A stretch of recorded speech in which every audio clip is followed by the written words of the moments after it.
Hello, hello, hello, hello.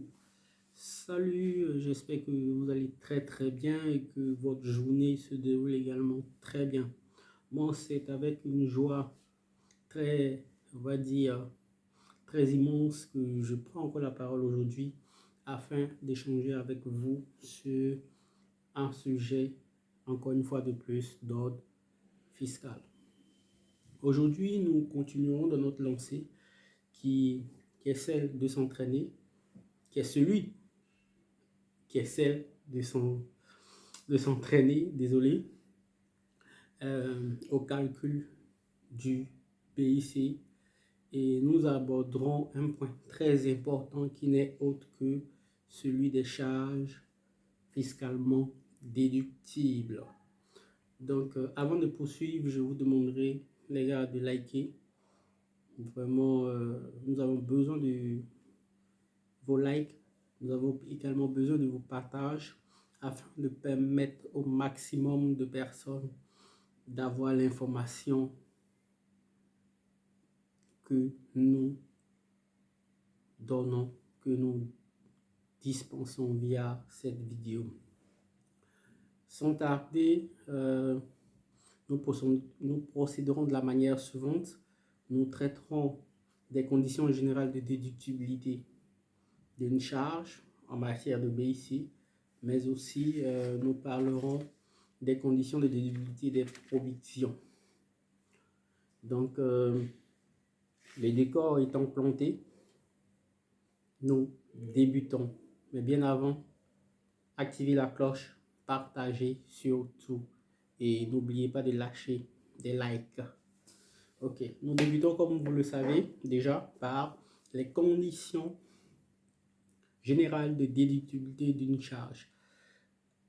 Ce qu'il faut savoir, c'est que il ressort des textes et de la doctrine fiscale 4 conditions, on va dire, de déductibilité des charges. Nous parlerons principalement de la première condition qui sous-tend que les charges doivent être appuyées par des pièces justificatives. La deuxième condition, les charges doivent être exposées dans l'intérêt direct de l'entreprise. La troisième, les charges doivent traduire du moins une diminution de l'actif net de l'entreprise. Et la quatrième condition, les charges doivent être rattachées à l'exercice au cours duquel elles ont été engagées. Sans tarder, nous débutons par la première de ces conditions. Les charges doivent être appuyées par des pièces justificatives. Qu'est-ce qu'une pièce justificative? Lors de, on va dire, de se dérouler sur ce point, on vous dira qu'est-ce qu'une pièce justificative et quels sont les caractères de la pièce justificative. La pièce justificative permet de constater la réalité de la charge. Ça, on est d'accord là-dessus. Le défaut de pièce justificative peut amener l'administration à réintégrer le montant de la charge. Ça également, on le sait. Par pièce justificative, il faut entendre toute facture ou tout document pouvant attester la réalité de la dépense. En parenthèse, ticket de caisse, virement ou on va dire chèque bancaire, etc. Donc, c'est ce qu'il faut retenir ici par relativement au point 1 qui, pour rappel, a traité des charges qui doivent être appuyées par des pièces justificatives. Le deuxième point n'est autre que celui qui traite des charges qui sont exposées dans l'intérêt de l'entreprise. Donc, le deuxième point, les charges doivent être exposées dans l'intérêt de l'entreprise. Qu'est-ce à dire? Par intérêt direct de l'entreprise, il faut entendre une charge qui concourt à la réalisation de l'objet social ou qui est exposée pour que l'entreprise puisse en tirer directement un profit. Ainsi, dans le cas de l'exploitant individuel, ces dépenses personnelles sont exclu des charges déductibles. Ce sont les dispositions de l'article 18-3 du Code général des impôts. Ensuite, le salaire du conjoint de l'exploitant individuel peut être déduit à condition qu'il corresponde à un travail effectif et qu'il ne soit pas excessif et qu'il ait subi les prélèvements sociaux et fiscaux en vigueur. Ce sont on va dire, quelques exemples qui attestent ou qui montrent que les charges qui ont été payées ou les charges qui ont été faites à l'entreprise l'ont été dans l'intérêt de l'entreprise. De même, les dépenses personnelles des salariés de l'entreprise exerçant des fonctions de direction ne sont pas déductibles. Mais là, il y a une condition. À moins qu'elles soient qualifiées d'avantages en nature et qu'elles entrent dans le cadre, et du moins qu'elles entrent dans la base imposable aux impôts sur les traitements et salaires. Les charges supportées sans contrepartie commerciale ou financière ne sont pas déductibles. Ce sont les libéralités, puis les remises de dette, etc. Donc, voilà ce qu'il faut retenir. Voilà l'essentiel de ce qu'il faut retenir concernant le deuxième point qui a traité des charges qui doivent être exposées dans l'intérêt de l'entreprise.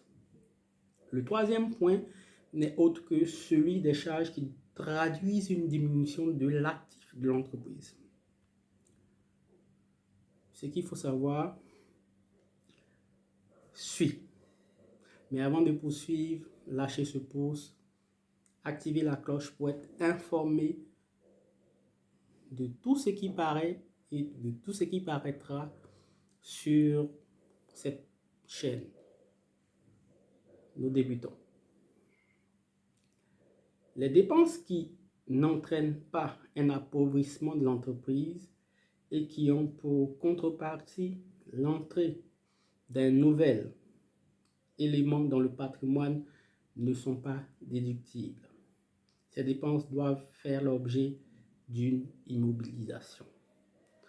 Mais par ailleurs, les charges qui ont pour incidence d'accroître la durée de vie d'un bien doivent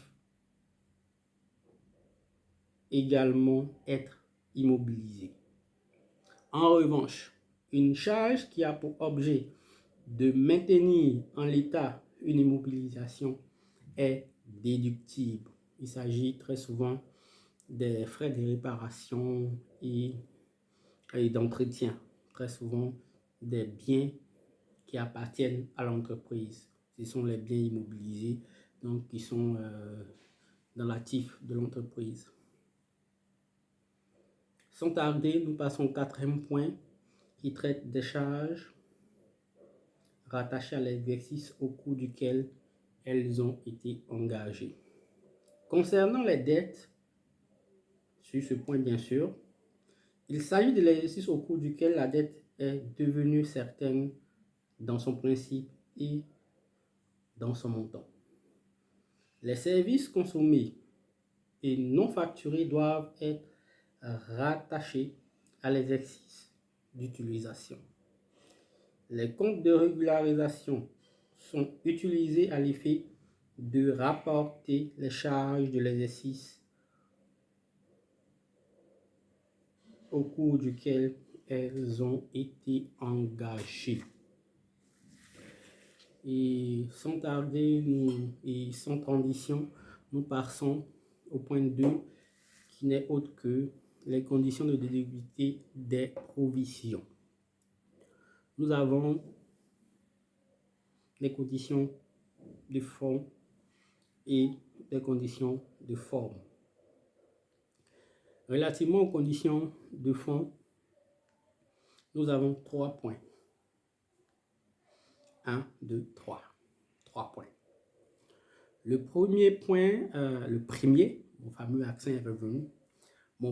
Le premier point, ce qu'il faut retenir, la provision doit porter sur une perte ou une charge déductible.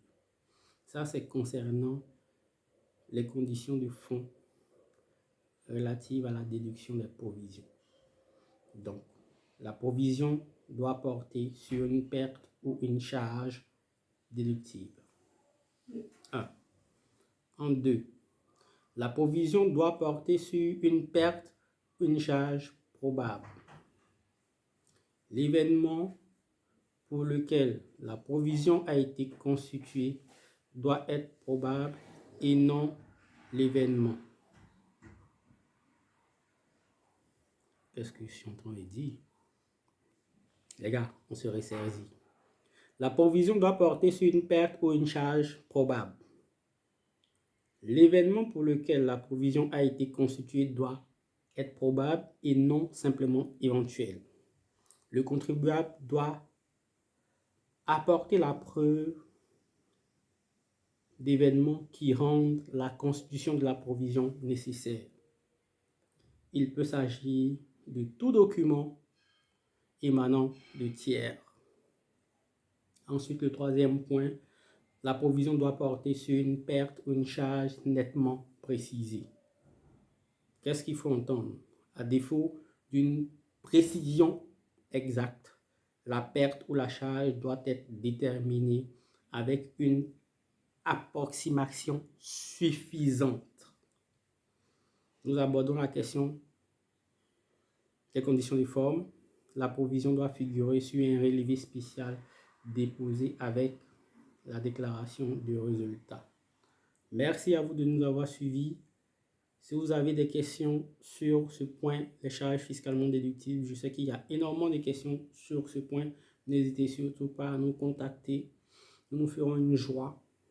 Et n'oubliez pas également à laisser votre commentaire sous cette vidéo. Nous nous ferons une joie d'y répondre et d'aller plus en détail dans nos explications parce qu'en matière de charges, nous avons certes énuméré les conditions de débit des charges, mais dans la pratique, il y a énormément de choses à dire.